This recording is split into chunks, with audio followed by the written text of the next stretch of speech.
What's the meaning of cirrocumulus?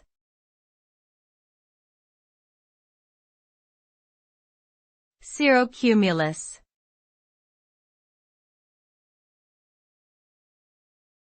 Cirrocumulus.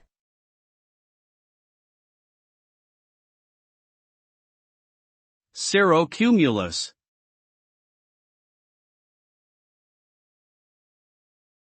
Cirrocumulus.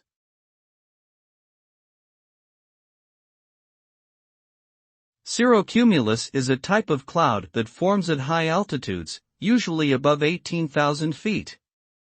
It appears as small white or gray patches that are often arranged in regular patterns.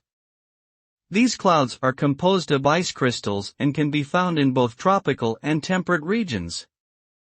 Cirrocumulus clouds are associated with fair weather conditions, but they can also indicate an approaching storm system. They are often described as resembling fish scales or grains of sand, and their appearance can vary depending on atmospheric conditions and the angle of the sun.